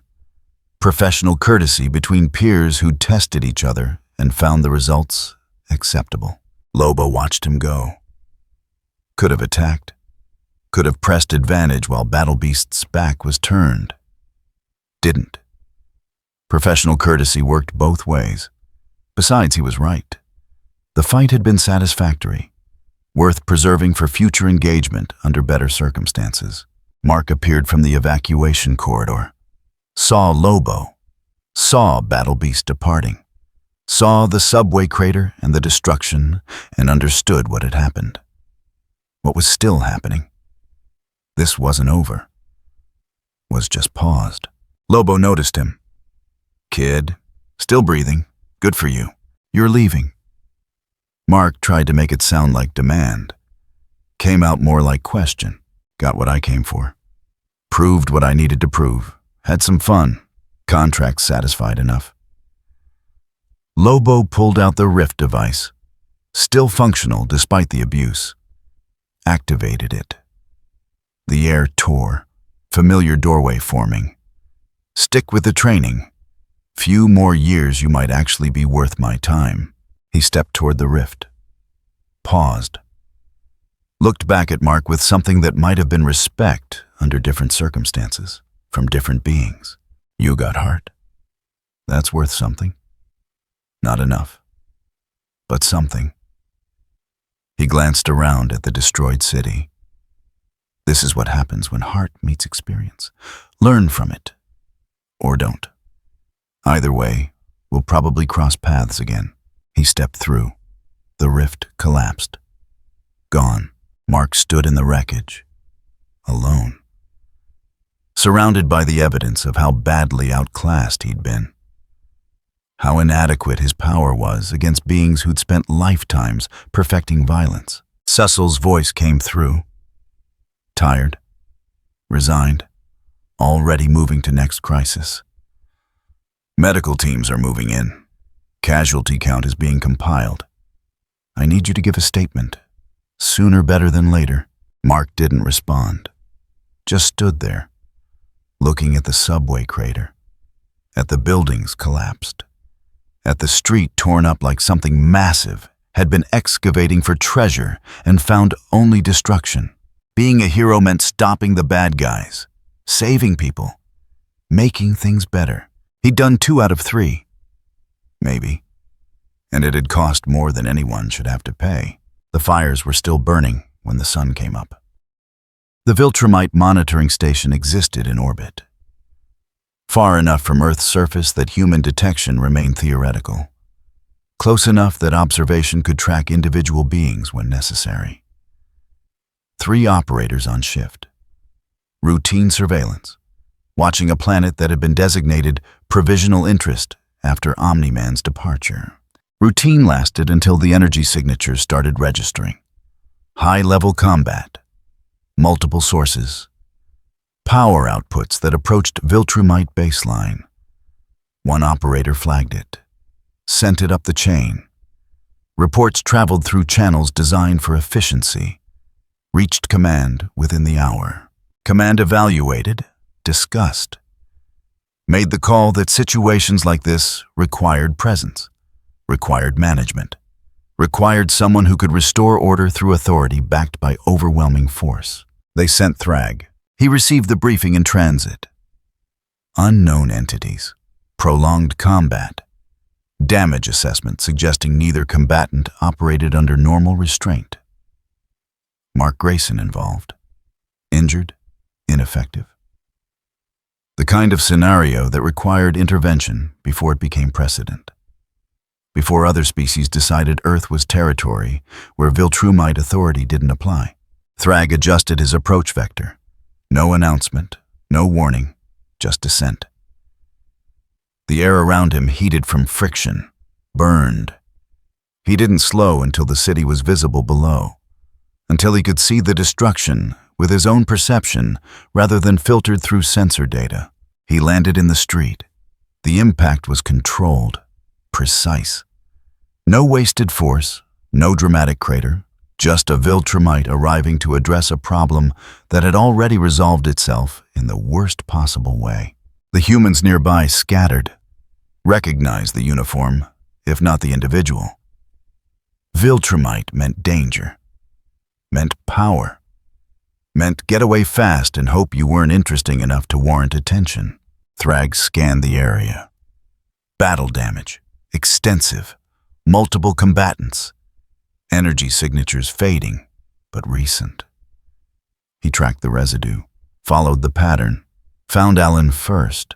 The coalition operative was pulling himself from rubble, injured, functional, healing slower than he'd like. He saw Thrag, stiffened, prepared for conflict while knowing preparation was largely theatrical. "You're late," Alan said, trying for casual, landing somewhere near exhausted. "I'm precisely on time. The threat departed 3 minutes ago. Dimensional rift. I monitored the signature from orbit." Thrag's voice carried no inflection. Statement of fact.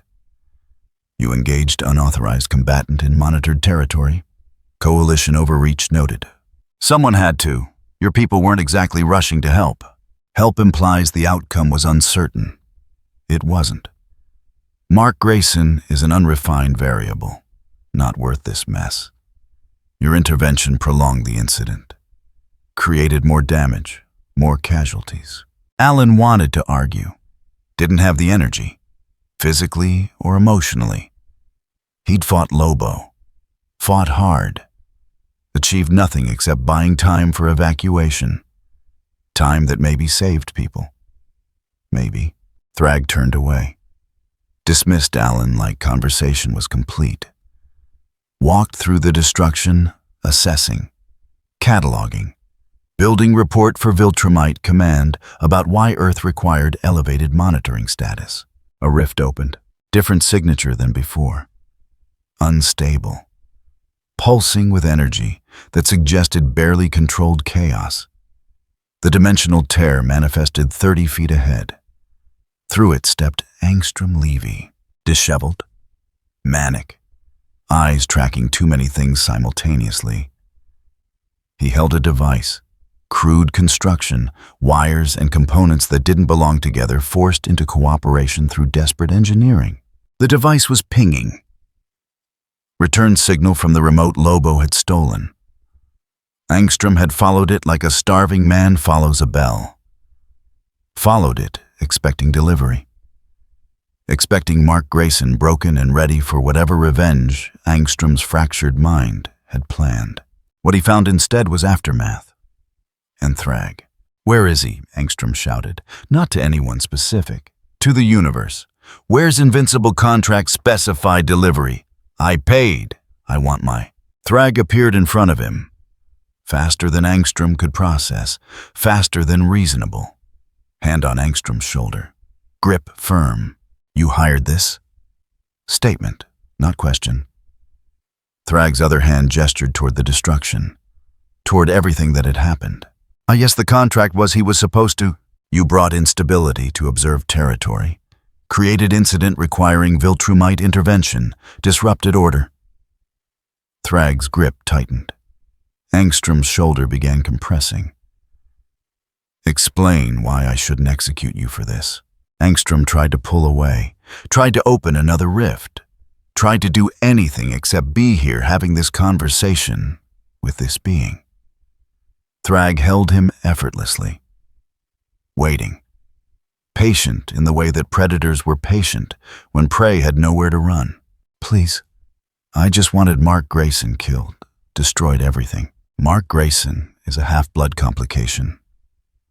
You hired interdimensional mercenary to handle problem that required no intervention, wasted resources, created mess, demonstrated catastrophic judgment. Thrag released Angstrom's shoulder, grabbed his throat instead, lifted him. Angstrom's feet left the ground, hands clawing at Thrag's arm, achieving nothing, making small sounds that weren't quite words anymore. "This is wasting my time," Thrag said. He squeezed. Angstrom's neck broke. Clean, efficient. The sound stopped. The struggling stopped. Thrag dropped the body, stepped over it. He looked up, toward the GDA building, toward where he knew observers would be watching. Made direct eye contact through cameras and distance and atmospheric interference. Because Viltrumites didn't need conventional sight when biological enhancements sufficed. In the GDA command center, Cecil watched the execution. Mark stood beside him. Still injured, still mobile through sheer stubbornness. They'd witnessed Thrag's arrival. Witnessed Angstrom's death. Witnessed the casual efficiency of someone who decided the problem was solved and remaining participants were irrelevant. "We need to move," Cecil said. "Already making calls, already coordinating. Medical teams to Sector 7. Recovery crews to the collapse zones. Mark, I'm going."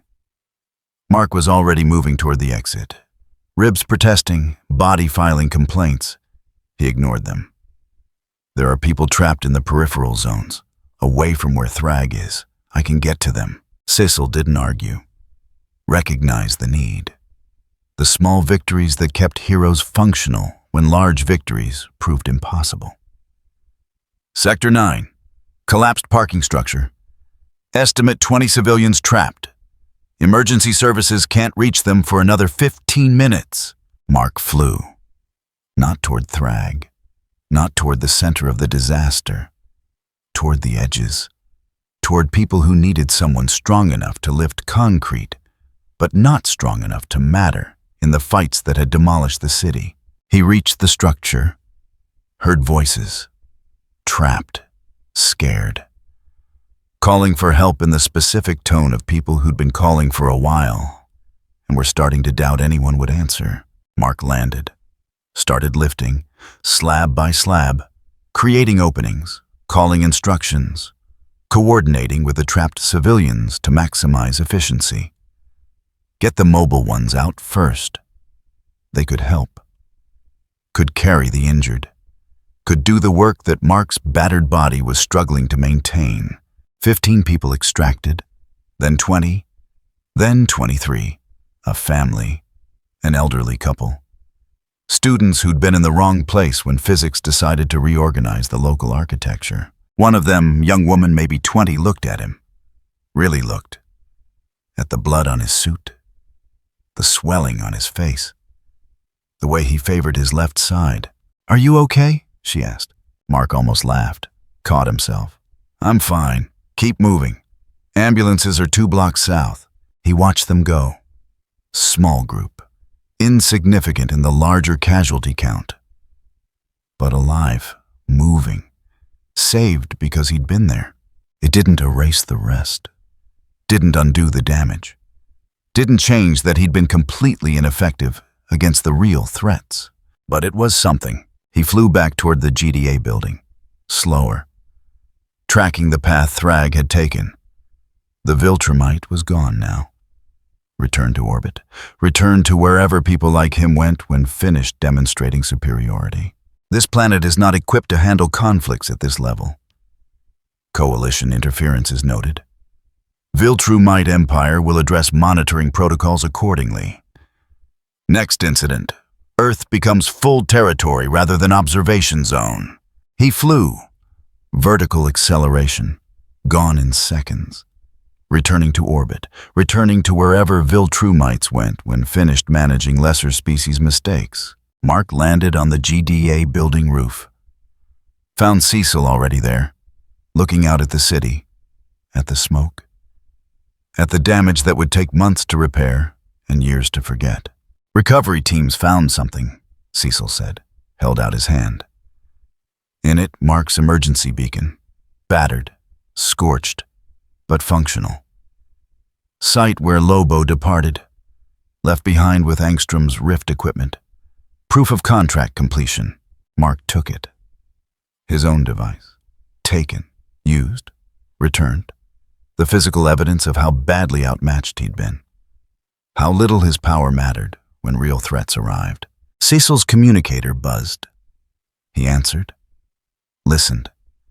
His expression didn't change, but something in his posture shifted. Slight. Almost imperceptible. "Preliminary count is in," he said after disconnecting. "Confirmed casualties. Hospitals are still processing the injured. Numbers will climb." Mark wanted to ask. Wanted the specifics. The data that would quantify exactly how much today had cost. Couldn't make himself form the words. "You did good work today," Cecil said. Still looking at the city. Still coordinating through the communicator even while standing still. 23 people in Sector 9, alive because you were there. That counts. Doesn't feel like it counts. Barely. Barely's enough. Dead is dead. You're not dead. That's winning by the only metric that matters long term, Mark wanted to argue. Wanted to point out all the ways this felt like losing. All the people who hadn't survived. All the damage that would take years to repair. All the proof that being called invincible didn't mean actually being invincible. He couldn't. Because Cecil was right. Because barely alive beat completely dead. Because heroes who survived got to help with tomorrow's crisis. The sun was setting when the last emergency crews finished securing the immediate disaster zone. When preliminary casualty reports started coming in. When the count of confirmed dead began climbing toward numbers that would haunt city records for decades. Mark flew home. Slowly. Ribs still healing. Pride still broken. Understanding fundamentally changed about where he stood in the hierarchy of beings who could crack planets. Somewhere in the multiverse, Lobo was probably laughing. Counting payment. Planning the next contract. Moving on, because that's what professionals did. They finished jobs, collected fees, found new work. Mark landed on his roof. Sat. Looked at the city. at the fires still being contained, at the evidence of how badly today had gone. Tomorrow he'd get up. Tomorrow he'd patrol. Tomorrow he'd try again because that's what heroes did. Tonight he just sat, hurt, let himself feel the weight of inadequacy, let himself understand that power had tiers and he wasn't at the top. The stars came out, indifferent, uncaring. The universe continued its rotation. Earth kept spinning. Tomorrow would arrive whether Mark was ready or not. He'd just have to be ready anyway. The morning came whether anyone was ready or not. Sunlight filtered through smoke that hadn't fully cleared. Helicopters circled damaged sectors. News crews documenting. Emergency services still working. The city functioning in that specific way cities do after catastrophe. Moving forward, because stopping was an option. Mark woke in his own bed. Didn't remember getting there. Remembered Cecil ordering him to medical. Remembered refusing. Remembered flying home at some point when exhaustion finally overrode stubbornness. His ribs were taped. Professional job. Someone had treated him while he was unconscious or too tired to notice. Probably his mother. Probably crying while she did it. He sat up. Regretted it immediately. Healing factor had worked overnight. Viltrumite biology doing what it did. But healing took time, energy, resources his body had been spending on keeping him functional while the world fell apart. His suit hung on the chair, torn, stained. The yellow and blue looking more brown and red now. Someone had folded it carefully, preserved it like artifact rather than clothing, like something that mattered beyond utility. Mark's phone had 47 messages. He didn't read them. Couldn't process other people's concern when his own was taking all available processing power. He dressed. Civilian clothes, jeans, hoodie. The uniform of someone trying to be invisible, trying to move through the world without drawing attention, without being invincible. Downstairs, his mother sat at the kitchen table, coffee going cold in front of her. Television on, but muted, showing aerial footage of the city.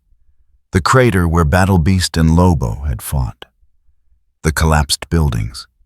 The memorial sites already forming where people left flowers and candles and photographs. She looked up when Mark entered. Tried to smile. Failed. Settled for acknowledgement that he was mobile, and that was sufficient for now. "There's food," she said. Gestured toward the counter. Eggs, toast. Things that had been prepared with hope someone would eat them. Mark wasn't hungry. Ate anyway. Because not eating would worry her more, and she had enough to worry about. He sat. Chewed. Swallowed. Repeated until the plate was empty and the performance was complete. "It wasn't your fault," his mother said. Quiet. The tone of someone who'd spent all night rehearsing that sentence, making sure it came out right. Mark didn't respond. Wasn't sure if that was true. Wasn't sure if fault mattered when the outcome was the same regardless. The television shifted to press conference. Mayor speaking, flanked by city officials and GDA representatives. Cecil visible in the background, expressionless. Present because presence was required. Not participating because participation would mean answering questions nobody wanted answered honestly. The mayor talked about resilience, recovery, the strength of the community, words chosen by committee, delivered with conviction that almost sounded genuine. Behind him, charts showed casualty numbers, confirmed dead, still missing, injured. The mathematics of disaster reduced to graphs suitable for broadcast. Mark turned away, couldn't watch, couldn't see the numbers, knowing he'd been there, knowing he'd tried, knowing trying hadn't been enough. His phone buzzed. Text from Cecil. 3 words. "When you're ready." Not an order, not a request. Acknowledgement that Mark would come back when he could. When the weight became bearable enough to carry while moving forward. Mark pocketed the phone, looked at his mother. I need to go out. She nodded. Knew better than to argue. Knew that sitting still was sometimes worse than moving. Be careful. He flew. Not toward the city. Away from it. Toward open space. Toward sky that didn't have smoke or helicopters or reminders of what had happened when he wasn't strong enough. High enough that the general world became abstract. Distances that turned cities into circuit boards and people into invisible components. Up here, problems were small, manageable, theoretical rather than visceral. He stayed there, floating, thinking, processing. Eventually came down, not home, GDA headquarters, because Cecil's message had been waiting and avoiding it wouldn't make it disappear. The building showed damage, not structural. Surface. Windows replaced. Blast shielding deployed and not yet retracted. The architecture of an organization that had learned to expect violence and prepare accordingly. Security waved him through. No questions, no procedures, just recognition and clearance and the specific courtesy people extended toward someone who'd had a very bad day and didn't need bureaucracy making it worse. Cecil's office was exactly as Mark remembered. No windows, too many screens. The eternal presentation of someone managing crisis through information and willpower. Cecil sat behind his desk, looked up when Mark entered, gestured to the chair. Mark sat. Medical cleared you? Cecil asked. Didn't check in with medical? You should. Probably. Silence. Cecil let it sit, waiting. Years of experience taught that sometimes people needed quiet before words became possible. Mark broke first. How bad? Final count still coming in. Current confirmed dead is 97. Injured over 300. Structural damage in the billions. Political fallout ongoing. Viltrumite Empire has formally elevated Earth to active monitoring status. Coalition filed complaint. I've been in meetings for 6 hours explaining why we didn't prevent interdimensional mercenary from demolishing city sectors. And what did you tell them? That we tried. That we failed. That next time we'll fail better. Cecil pulled up a file, displayed it on the screen. Lobo. Compilation of everything they'd gathered. Combat footage. Regeneration data. Behavioral analysis. We learned? That's worth something. Mark looked at the data. At the being who'd treated him like training exercise, who'd demonstrated exactly how far Mark had to go before he belonged in the same conversation. There's something else, Cecil said. Pulled up different file. Laboratory report. Dense technical language. Biological samples. Analysis results. Recovery teams found organic material at multiple combat sites. Blood, tissue, we collected samples. Mark's attention sharpened. Lobo's, confirmed through comparative analysis. The regeneration factor is real, measurable, active even in samples removed from the source. Cecil's expression didn't change, but something in his voice carried weight. Lab wanted to run experiments, see if we could weaponize it, synthesize it, clone it. Wanted to. I denied authorization. Sealed the samples. Maximum security containment. No testing. No analysis beyond basic categorization. Why? Cecil leaned back. Rare moment of something approaching casual. Lobo warned us. Said trying to be creative with his blood goes badly. I've learned to listen when beings operating at that power level give advice. Usually comes from experience. Usually their experience involves watching someone else make the mistake first. He pulled up another screen. Containment facility, deep underground. Security measures that suggested whatever was stored there was considered serious threat. In the center, small vials. Dark liquid. Labeled with codes and warnings and classification markers that most of the government didn't have clearance to understand. It stays there, Cecil said. Locked, monitored, untouched. Maybe forever. Maybe until we understand it better. Maybe until circumstances require desperate measures. But not today. Not when we're still counting bodies from the last desperate measure. Mark stared at the vials. Physical evidence that Lobo had been here, had bled, had left pieces of himself behind.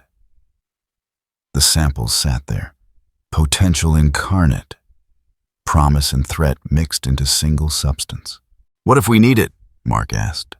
What if something worse comes and we need every advantage? Then we make the decision with full understanding of the cost. With knowledge that comes from research done properly, carefully, with respect for the fact that beings like Lobo exist for reasons, that their biology operates under rules we don't fully comprehend. Cecil closed the file. Right now, we focus on recovery, on rebuilding, on making sure the people who survive today have reason to believe tomorrow will be better. Mark nodded, understood. Didn't like it, but understood. There's one more thing, Cecil said. Pulled out envelope, physical, actual paper, handed it across the desk. Guardian team. War woman is out for minimum 6 months. Surgical repair on her arm. Might never regain full function. Black Samurai is cleared for duty but requesting leave. Shapesmith is in therapy. They want to know if you'll say something. To the team. To them. Mark took the envelope. Didn't open it. What would I say? That you were there? That you saw? That it wasn't their fault? That sometimes we face things bigger than training prepared us for and surviving is victory enough. You think they'll believe that? I think they need to hear it from someone who was in the same fight, who understands what it means to give everything and still fall short. Mark stood, envelope in hand. I'll talk to them. Good. Cecil returned to his screens. Crisis continuing. Always continuing. Take tomorrow off. Rest. Healed properly. After that, we'll need you back. City needs Invincible, even if Invincible has limits. Especially because Invincible has limits. Mark left. Walked through corridors, past people working, coordinating, moving pieces on boards that never stopped needing attention. Everyone doing their part. Everyone carrying weight. Outside the sun was setting. Same sun as yesterday. Same rotation. Same physical laws governing reality. Everything continuing despite catastrophe because the universe didn't pause for human suffering. Mark flew home. Slower than necessary. Taking time. Watching the city below. Seeing the damage. Seeing the repair crews. Seeing both simultaneously. Destruction and recovery existing in same space, competing for dominance. He landed on his roof. Sat. The envelope still in his hand. Words he'd need to find for people who'd been broken by the same force that had broken him. Reassurance he wasn't sure he believed, but would deliver anyway because that's what you did. You showed up. You tried. You kept going. Tomorrow would come. Crisis would continue. Threats would arrive. Some he could handle. Some he couldn't. The ratio was becoming clearer, more honest, less comfortable than he'd like. But War Woman would heal. Black Samurai would return. Shapesmith would process trauma and emerge different but functional. The city would rebuild. People would survive and adapt and continue because stopping was an option. And somewhere in a vault 3 levels underground, samples sat in containment, waiting. Neither weapon nor cure. Just potential. Just the specific kind of danger that came from things that shouldn't exist but did anyway. Mark looked at the stars. Same stars. Same distance. Same reminder that the universe was larger than one planet. Larger than one person's ability to protect it. He'd have to be enough anyway. The city lights came on. One by one, block by block. Pushing back darkness through simple refusal to accept it. Mark watched until the view became familiar again. Then went inside. Tomorrow would be there when he woke. Ready or not, he'd figure out ready when tomorrow came. When a war-hungry force enters a universe built on the pursuit of power, conflict becomes inevitable. And when giants collide, it's the small and helpless who are crushed beneath them. The aftermath is severe civilian casualties. Guardians left with lasting scars and Mark forced to confront a bitter sense of powerlessness. Even after saving countless lives, he comes to understand that invincible does not mean unbeatable. Cecil focuses on containing the damage, refusing to exploit the dangerous blood sample recovered not out of mercy, but because the moral cost and the risks are impossible to predict. The story closes on a quiet, heavy note. Earth survives, but it is not a victory. Mark grows through pain, gaining a clearer understanding of the universe's brutal hierarchy of power and the burden a hero carries when facing threats far beyond his limits. After the storm, the sky clears again. But Mark knows the truth. The distance between him and those standing at the very top of the world remains vast. If you enjoyed this video, don't forget to leave a like and subscribe to the channel, and be sure to turn on notification so you won't miss our future video. Thank you for watching, and we will see you next time.